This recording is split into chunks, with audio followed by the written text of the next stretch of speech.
ಸಿರಿಗನ್ನಡ ನನಗೆ ಕನ್ನಡ ಸಾಹಿತ್ಯ ಪರಿಷತ್ತು ಶಿವಮೊಗ್ಗ ಜಿಲ್ಲೆ ಹಾಗೂ ಹೊಸನಗರ ತಾಲೂಕಿನ ವಿಭಾಗದಿಂದ ಈ ದಿವಸ ಶ್ರೀ ಕ್ಷೇತ್ರದ ಸಾನ್ನಿಧ್ಯದಲ್ಲಿ ಕನ್ನಡ ಶಿಕ್ಷಕರಿಗೆ ಅದರಲ್ಲೂ ವಿಶೇಷವಾಗಿ ಹಳೆಗನ್ನಡದ ಮಾಹಿತಿ ಮತ್ತು ಮಹತ್ವ ತಿಳಿಸುವ ನಿಟ್ಟಿನಲ್ಲಿ ಭಾಷೆ ಸಾಹಿತ್ಯ ರಸಗ್ರಹಣ ಅನ್ನುವಂಥ ಒಂದು ದಿವಸದ ಶಿಬಿರವನ್ನು ಆಯೋಜನೆ ಮಾಡಿದಂಥ ಎಲ್ಲ ಪದಾಧಿಕಾರಿಗಳೇ ಹಾಗೂ ವೇದಿಕೆ ಮೇಲಿರುವಂಥ ವಿದ್ವಾಂಸರೇ ಹಾಗೂ ಎಲ್ಲ ಶಿಕ್ಷಕರೇ, ಈ ದಿವಸ ಶ್ರೀ ಕ್ಷೇತ್ರದಲ್ಲಿ ವಿಶೇಷವಾದಂಥ ಒಂದು ಕಾರ್ಯ ನಡೀತಾ ಇದೆ. ವರ್ಷವಿಡೀ ಶಿಕ್ಷಕರಿಗೆ ಮಕ್ಕಳ ಮುಂದೆ ಪಾಠ ಪ್ರವಚನಗಳನ್ನು ಕೇಳುವಂಥ ಅನೇಕ ದಿನಗಳನ್ನು ಅದರಲ್ಲೇ ಕಳೆಯುವಂಥದ್ದು. ಅದರಲ್ಲಿ ಇಲ್ಲಿ ಸೇರುವಂಥವರು ವಿಶೇಷವಾಗಿ ಕನ್ನಡ ಭಾಷೆಗೆ ಸಂಬಂಧಪಟ್ಟಂಥದ್ದು. ನಮ್ಮ ಈ ನಾಡಿನಲ್ಲಿ ನಮ್ಮ ಈ ಭೂಮಿಯ ಭಾಷೆಯಾಗಿ ಮಾತೃಭಾಷೆಯಾಗಿ ಕನ್ನಡ ಜೀವಾಳವಾಗಿ ಇಲ್ಲಿದೆ. ನೂರಾರು ವರ್ಷ, ಸಹಸ್ರಾರು ವರ್ಷದ ಒಂದು ಇತಿಹಾಸ ಈ ಭಾಷೆಗೆ ಇದ್ದು, ನಮ್ಮ ಈ ಕನ್ನಡ ಭಾಷೆಯಲ್ಲಿ ಬಹುಶಃ ಭಾರತೀಯ ಭಾಷೆಗಳಲ್ಲಿ ವಿಶೇಷವಾದಂಥ ಒಂದು ಸ್ಥಾನಮಾನ ಇದೆ.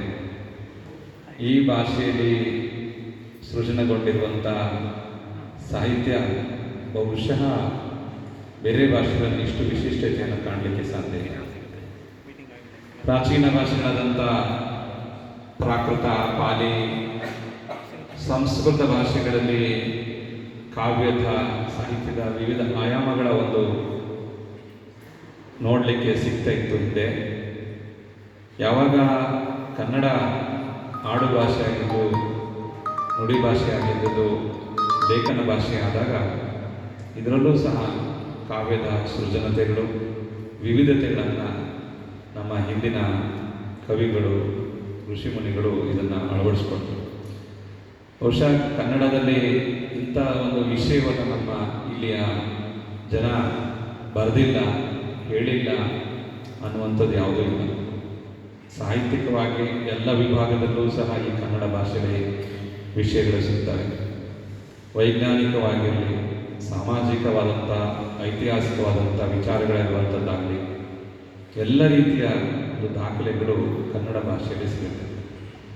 ಹಿಂದೆ 5-6ನೇ ಶತಮಾನದವರೆಗೆ ಎಲ್ಲಿಯವರೆಗೆ ಸಂಸ್ಕೃತ ಮತ್ತು ಪ್ರಾಕೃತ ಭಾಷೆಗಳ ಒಂದು ಹೆಚ್ಚುಗಾರಿಕೆ ಈ ಭೂಮಿಯಲ್ಲಿದ್ದಾಗ, ನಮ್ಮ ಈ ಒಂದು ಕರ್ನಾಟಕ ಪ್ರದೇಶದಲ್ಲೂ ಆ ಭಾಷೆಗಳು ಪ್ರಚಲಿತ ಇದ್ದಂಥ ಸಂದರ್ಭದಲ್ಲಿ ಕನ್ನಡದಲ್ಲಿಯೂ ಸಹ ಕಾವ್ಯವನ್ನು ಬರೆಯಬಹುದು ಅನ್ನುವಂಥದ್ದನ್ನು ಇಲ್ಲಿಯ ವಿದ್ವಾಂಸರು ಮಾಡಿ ತೋರಿಸಿದ್ರು 6-7ನೇ ಶತಮಾನದ ನಂತರ. ಆ ನಂತರ ಯಾವ ಒಂದು ಸುದೀರ್ಘವಾದ ಪರಂಪರೆ ಆರಂಭವಾಯಿತು, ಇಂದಿನವರೆಗೂ ಸಹ ಅದು ನಡೆದು ಬಂದಿದೆ. ತಮಗೆಲ್ಲ ಪ್ರತಿನಿತ್ಯ ಭಾಷೆಯ ವಿಚಾರದಲ್ಲಿ ಕನ್ನಡದ ಕವಿ ಕಾವ್ಯಗಳ ಒಂದು ಅಧ್ಯಯನ, ಅವುಗಳ ಒಂದು ವಿಶೇಷತೆ ತಿಳಿದುಕೊಡುವಂಥ ಅವಕಾಶ ಹೆಚ್ಚು ಇರುತ್ತೆ. ಇಲ್ಲಿ ಇವತ್ತು ವಿಶೇಷವಾಗಿ ಆಯೋಜನೆಗಳಿರುವಂಥದ್ದು ನಮ್ಮ ಶಾಲೆಯ ಒಂದು ಯಾವ ವಿಷಯದಲ್ಲಿ ಹಳೆಗನ್ನಡವನ್ನು ರಸಸ್ವಾದ, ಅಂದರೆ ಯಾವ ರೀತಿಯಾಗಿ ಒಂದು ಮಕ್ಕಳಲ್ಲಿ ಎಲ್ಲರಿಗೂ ಆಸಕ್ತಿ ಬರುವ ರೀತಿಯಲ್ಲಿ ಹೇಗೆ ಕಾವ್ಯವನ್ನು ಪಾಠ ಮಾಡಬಹುದು ಅನ್ನುವಂಥ ಬಗ್ಗೆ ಒಂದು ಶಿಬಿರ ಇರುವಂಥದ್ದು.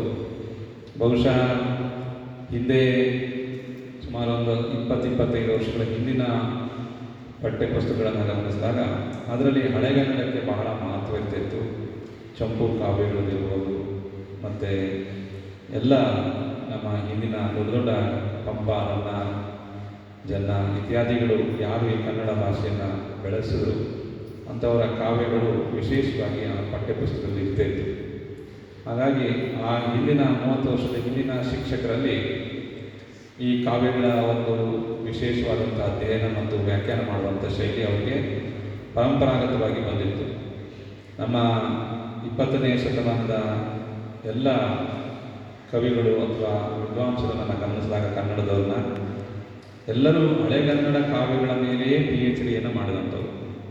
ಬಹು ಹೆಚ್ಚು ಸಂಖ್ಯೆಯಲ್ಲಿ ನಮ್ಮ ಈ ಕನ್ನಡ ಸಾಹಿತ್ಯದ ಹಳೆಗನ್ನಡ ಸಾಹಿತ್ಯದಲ್ಲಿ ಏನು ಕಾವ್ಯಗಳ ರಚನೆ ಆಗಿದ್ದು ಅದನ್ನು ತಮ್ಮ ಆಯ್ಕೆಯ ವಿಷಯವಾಗಿ ಮಾಡಿಕೊಂಡು ಅಧ್ಯಯನದ ವಿಷಯವಾಗಿ ಮಾಡಿಕೊಂಡು ಅವರು ಸಂಶೋಧನೆಯನ್ನು ಮಾಡಿದರು.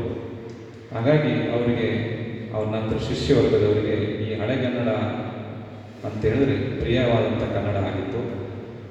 ಈ ನಂತರದಲ್ಲಿ ಏನು ಶಿಕ್ಷಣದಲ್ಲಿ ವಿಶೇಷವಾಗಿ ಆಧುನಿಕವಾಗಿ ಪರಿವರ್ತನೆ ಆಗ್ತಾ ಬಂತು. ಪಠ್ಯ ಪುಸ್ತಕಗಳ ಒಂದು ತೂಕ ಜಾಸ್ತಿ ಇದೆ, ಮತ್ತು ಮಕ್ಕಳಿಗೆ ತೊಂದರೆ ಆಗುತ್ತೆ ಇತ್ಯಾದಿ ಕಾರಣಗಳು ಹೇಳಿ ಒಂದು ಹೊರೆ ಕಮ್ಮಿ ಮಾಡ್ತಾ ಹೋಗಿ ಪುಸ್ತಕಗಳ ಹೊರೆ ಕಮ್ಮಿಯಾಗಿ ಆ ಪುಸ್ತಕದೊಳಗೆ ಯಾವುದೇ ರೀತಿಯ ವಿಷಯಗಳು ಇಲ್ಲದ ರೀತಿಯಲ್ಲಿ ಕೊರತೆನೂ ಹೆಚ್ಚು ಮಾಡ್ತಾ ಹೋದರು. ಎಲ್ಲ ಸ್ವಲ್ಪ ಮಾಡಬೇಕು ಒಂದೇ ಪುಸ್ತಕದಲ್ಲಿ ಅಂತೇಳಿ. ಈಗ ಹಳೆಗನ್ನಡ ಪದ್ಯ ಪಾಠ ಮಾಡೋದು ಅಂದರೆ 2 ಪದ್ಯ ಇರುತ್ತೆ ಅಷ್ಟೇ. ಒಂದು ಪಾಠ ಅಂತ ಹೇಳಿದ್ರೆ 2 ಪದ್ಯದ್ದು ಒಂದು ಹೆಚ್ಚು ಗದ್ಯ ಪದ್ಯ ಎಲ್ಲ ಸೇರಿ 1 ಪೇಜು ಅಷ್ಟೇ ಪಾಠ ಅಂದರೆ. ಹಾಗೆಲ್ಲ ನೀವೆಲ್ಲ ಓದೋರು ಅವಾಗ 5-6 ಪೇಜು ಒಂದು ಪದ್ಯನೇ ಒಂದು ಪಾಠ ಅಂತ ಹೇಳಿದ್ರೆ 5-6 ಪೇಜ್ ಇರೋದು. ಅದೆಲ್ಲ ಶಬ್ದಗಳು ಅರ್ಥ ಮತ್ತು ಎಲ್ಲ ನೋಡಿದ್ರೆ ಒಂದು ಸರಿಯಾಗಿ ಹೇಳಿದ್ರೆ 10 ಮಾರ್ಕ್ಸಿಗೆ ಅವಾಗ ಕಷ್ಟಪಡಬೇಕು. ಈಗೆಲ್ಲ ಒಂದೇ ಪದ್ಯ ಅದು 1 ಪೇಜ್ನಲ್ಲಿರುತ್ತೆ. ಅದರಲ್ಲೂ ಪ್ರಶ್ನೆಗಳಂತೂ ತುಂಬ ಭಾಳ ಸುಲಭ. ಈಗ ಅಬ್ಜೆಕ್ಟಿವ್ ಮೊದಲ ಥರ ಎಲ್ಲ ಪೂರ್ತಿ ಬರೀರಿ ಅಂತ ಹೇಳೋದೇನಿಲ್ಲ ಪದ್ಯನ. ಎಲ್ಲ ಪರಿವರ್ತನೆ ಆಗಿದೆ. ಆದರೆ ನಮ್ಮ ಶಿಕ್ಷಣ ಇಲಾಖೆಯವರು ಮತ್ತು ಇನ್ನಿತರ ಸಂಬಂಧಪಟ್ಟ ಈ ಸಾಹಿತ್ಯ ಪರಿಷತ್ ಎಲ್ಲರೂ ಈ ಒಂದು ಹಳೆಗನ್ನಡ ಕಾವ್ಯಗಳ ಭಾಷೆಯನ್ನು ಜೀವಂತ ಇಡಬೇಕು ಅನ್ನೋ ಪ್ರಯತ್ನ ಮಾಡ್ತಿದ್ದಾರೆ. ಈಗಾಗಲೇ ಸಾಕಷ್ಟು ಪ್ರಯತ್ನ ಪಟ್ಟರು.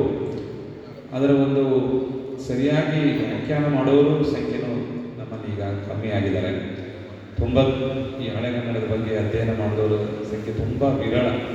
ಅವರುಗಳ ಕಮ್ಮಿ ಇರೋದ್ರಿಂದ ಹೊಸ ಜನತೆಗೆ ಆ ವ್ಯಾಖ್ಯಾನ ಪದ್ಧತಿ ಹೇಳ್ಕೊಡುವಂಥದ್ದು ಕಷ್ಟ ಇದೆ. ಬಹುಶಃ ಎಲ್ಲೆಲ್ಲಿ ಇದ್ದಾರೆ ಅಲ್ಲಿ ಈ ಥರದ ಒಂದು ವರ್ಕ್ಶಾಪ್ ಮಾಡಿ ಕನಿಷ್ಠ ಆ ಒಂದು ಭಾಷೆಯ ಒಂದು ಜನರ ಮುಂದೆ ಪ್ರಸ್ತುತಿಪಡಿಸೋದು ಹಳೆಗನ್ನಡ. ಏಕೆಂದರೆ ಈ ಹೊಸಗನ್ನಡದ ಪ್ರಸ್ತುತಿಗೂ ಹಳೆಗನ್ನಡದ ಪ್ರಸ್ತುತಿಗೂ ಬಹಳ ವ್ಯತ್ಯಾಸ ಇದೆ.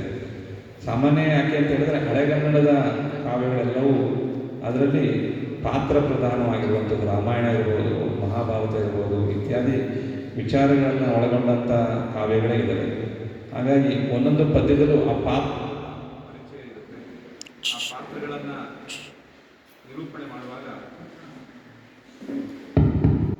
ಪಾತ್ರಗಳನ್ನು ನಿರೂಪಣೆ ಮಾಡುವಂಥದ್ದೇ ಕಾವ್ಯದ ಮೂಲಕ, ಪದ್ಯದ ಮೂಲಕ. ಹಾಗಾಗಿ ಪದ್ಯಗಳು ಆಂಗಿಕ ಭಾಷೆಯ ಮೂಲಕವಾಗಿ ಹಳೆಗನ್ನಡದ ಪದ್ಯಗಳನ್ನು ಹೇಳಿದಾಗಲೇ ಅದು ಭಾವದ ಜೊತೆಗೆ ಅದರ ನಿಜವಾದಂಥ ಸತ್ವ ಮಕ್ಕಳಿಗೆ ಆಗಲಿ ಅಥವಾ ಕೇಳೋರಿಗೆ ಅರ್ಥ ಆಗುತ್ತೆ. ಈಗ ಸರಳಗನ್ನಡ ಓದಿದ್ರೂ ಸಹ ಭಾಷೆಯ ಏನು ವಿಷಯ ಇದೆ ಅರ್ಥ ಆಗುತ್ತೆ. ಬಹುಶಃ ಮುಂದಿನ ದಿನಗಳಲ್ಲಿ ಇನ್ನೂ ಹೆಚ್ಚೆಚ್ಚು ಹಳೆಗನ್ನಡದ ಒಂದು ವ್ಯಾಖ್ಯಾನ ಪದ್ಧತಿಯನ್ನು ನಮ್ಮ ಹೊಸ ಜನರಿಗೆ ಹೇಳ್ಕೊಡುವಂಥ ಕೆಲಸ ಆಗಬೇಕು.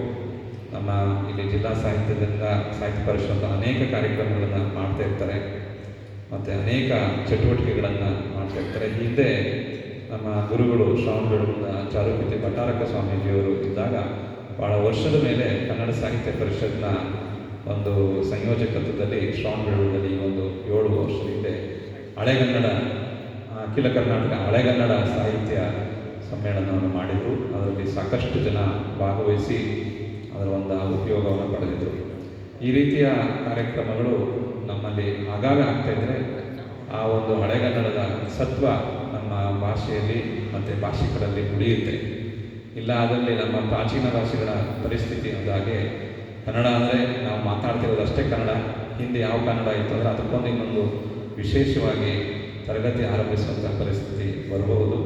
ಆ ನಿಟ್ಟಿನಲ್ಲಿ ಯಾವುದೇ ಇಂಗ್ಲೀಷ್ ಇರಲಿ ಇನ್ನಿತರ ಭಾಷೆಗಳ ಅಧ್ಯಯನ ಶಾಲೆಗಳಲ್ಲಿ ಎಷ್ಟು ಮಹತ್ವಪೂರ್ಣ ಇದೆಯೋ ಈ ಭೂಮಿಯ ಸತ್ವ ಇರುವಂಥದ್ದು ನಮ್ಮ ಮಾತೃಭಾಷೆಯಲ್ಲಿ, ಇಲ್ಲಿಯ ಎಲ್ಲ ಒಂದು ಸಂಸ್ಕೃತಿ ಇರುವಂಥದ್ದು ಮಾತೃಭಾಷೆಯಲ್ಲಿ. ಅದನ್ನು ನಮ್ಮ ಪ್ರಾಚೀನ ಕವಿಗಳು ಋಷಿ ಮುನಿಗಳು ಯಾವ ವ್ಯಾಖ್ಯಾನವನ್ನು ಮಾಡಿದ್ದಾರೆ ಆ ಭಾವವನ್ನು ತಿಳಿಸುವ ಕಾರ್ಯ ಆಗಲಿ ಮುಂದಿನ ದಿನದಲ್ಲಿ ಪ್ರಯತ್ನಪೂರ್ವಕವಾಗಿ ಇಲ್ಲಿ ಒಂದು ಜಿಲ್ಲಾ ಮಟ್ಟದ್ದಾದರೂ ಪ್ರಯತ್ನಪಟ್ಟು ಒಳ್ಳೆಯ ವಿದ್ವಾಂಸರನ್ನು ಸೇರಿಸಿ ಹಳೆಗನ್ನಡದ ಸಾಹಿತ್ಯ ಜಿಲ್ಲಾ ಮಟ್ಟದ್ದು ಮಾಡಲಿಕ್ಕೆ ಪ್ರಯತ್ನಿಸುವ ಒಳ್ಳೆಯ ವಿದ್ವಾಂಸರು, ಒಳ್ಳೆಯ ಜನರನ್ನು ಅದರಲ್ಲಿ ಪರಿಚಯ ಮಾಡಿಸಿ ಅದರ ಮೂಲಕವಾಗಿ ವ್ಯಾಖ್ಯಾನ ಪದ್ಧತಿ, ಹಳೆಗನ್ನಡ ಕಾವ್ಯ ವ್ಯಾಖ್ಯಾನ ಪದ್ಧತಿಯನ್ನು ವಿಶೇಷವಾಗಿ ಮುಖ್ಯವಾಗಿ ಇಟ್ಕೊಂಡು ಮಾಡುವಂಥ ಕೆಲಸ ಮಾಡಿದ್ರೆ ಪಕ್ಕದ ಜಿಲ್ಲೆಯವರು ಅವರವರು ಸಹ ಒಂದು ಪ್ರಯತ್ನವನ್ನು ಮಾಡ್ತಾರೆ.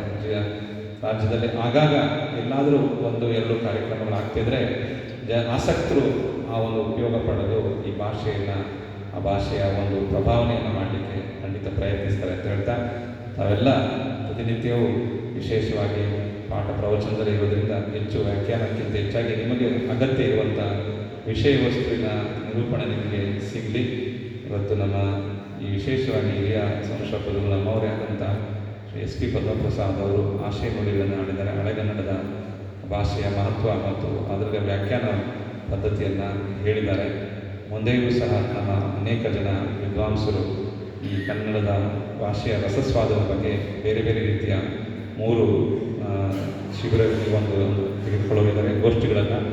ತಮಗೆಲ್ಲರಿಗೂ ಅದರ ಬಳಕೆ ಆಗಲಿ ಮತ್ತು ನಮ್ಮ ಜಿಲ್ಲಾ ಸಾಹಿತ್ಯ ಪರಿಷತ್ನ ಅಧ್ಯಕ್ಷರಾಗಿರುವಂಥ ಶ್ರೀ ಮಂಜುನಾಥ್ ಕಾಮತ್ ಅವರು, ಇಲ್ಲಿ ನಮ್ಮ ಹೊಸನಗರ ಸಂಘಟನೆಯಾಗಿದ್ದವರು ಮತ್ತು ಜಿಲ್ಲೆಯ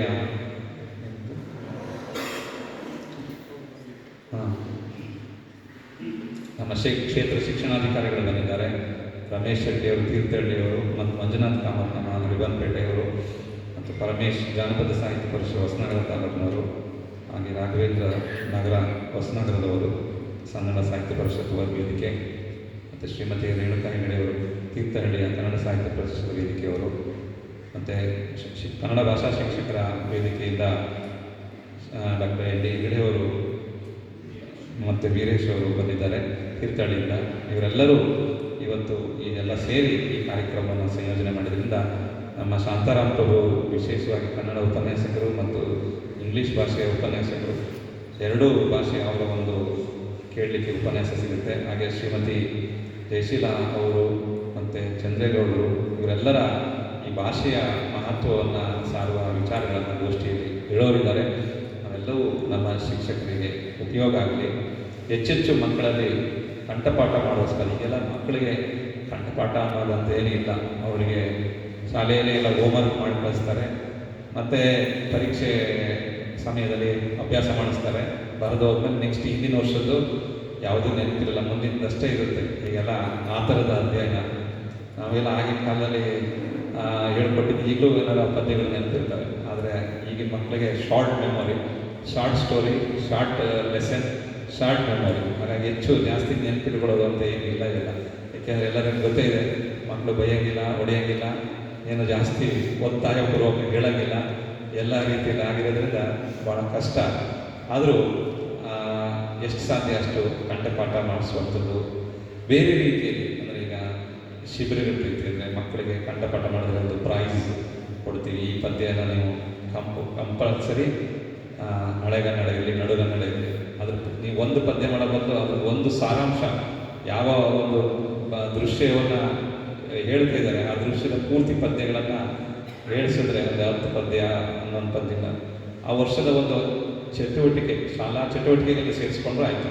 ಪಾಠದ ಜೊತೆಗೆ ಎಕ್ಸ್ಟ್ರಾ ಚಟುವಟಿಕೆಗಳನ್ನು ಅದನ್ನು ಮಾಡಿಸ್ಕೊಂಡ್ರೆ ಅವರಿಗೆ ಮಕ್ಕಳಲ್ಲಿ ಆಸಕ್ತಿ ಬರುವುದು. ರಾಮಾಯಣ, ಮಹಾಭಾರತ ಇತ್ಯಾದಿ ಸ್ಪರ್ಧೆಗಳಿರ್ತಿರುತ್ತೆ. ಇನ್ನು ಮುಂದೆ ನಮ್ಮ ಹಳೆಗನ್ನಡ ಕಾವ್ಯಗಳ ಒಂದು ಯಾವುದಾದ್ರೂ ವಿಷಯ ಆಧಾರಿತವಾದಂಥ ನಮ್ಮ ಶಾಲೆಗೆ ಪಾಠದಲ್ಲಿ ಇರುವಂಥದ್ದನ್ನೇ ಪೂರ್ಣ ಪದ್ಯಗಳು, ಬೇರೆ ಪುಸ್ತಕಗಳಲ್ಲಿ ಇದ್ದೇ ಇರುತ್ತೆ.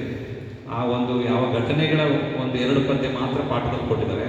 ಅದ್ರ ಹಿಂದೆ ಮತ್ತು ಮುಂದೆ ಇರೋ ವಿಷಯ ಪೂರ್ತಿ ಹೇಳಿದ್ರೆ ಆ ಮಕ್ಕಳಿಗೆ ಆ ಸ್ಟೋರಿ ಪೂರ್ತಿ ಅವ್ರಿಗೆ ನೆನಪು ಬರುತ್ತೆ. ಆ ರೀತಿಯ 5 ಪದ್ಯ 6 ಪದ್ಯ ಎಷ್ಟಿರುತ್ತೋ ಆ ಒಂದು ಶಾಲೆಯ ಪಠ್ಯದ ಅವಲಂಬನೆಗೆ ತಕ್ಕಂತೆ ಅಷ್ಟು ಕಾವ್ಯದ ಒಂದು ಲೈನ್ಗಳನ್ನು, ಪದ್ಯಗಳನ್ನು ಮಕ್ಕಳಲ್ಲಿ ಕಂಠಪಾಠ ಮಾಡಿಸಿದ್ರೆ ಅವರಿಗೆ ಏನಾದರೂ ಕೊಡುಗೆ ಕೊಡುವಂಥದ್ದು, ಅವರಿಗೆ ಏನಾದರೂ ಒಂದು ಪ್ರಮಾಣ ಪತ್ರ ಕೊಡುವಂಥದ್ದು, ಈ ಥರದ್ದು ಏನಾದರೂ ಮಾಡಿಸ್ಕೊಂಡ್ರೆ ಮಕ್ಕಳಲ್ಲೂ ಕಲಿಯುವ ಆಸಕ್ತಿ ಬರುತ್ತೆ. ಇಲ್ಲಾಂದರೆ ಕಂಠಪಾಠ ಮಾಡೋ ಪದ್ಧತಿನೇ ಹೋಗಿದೆ.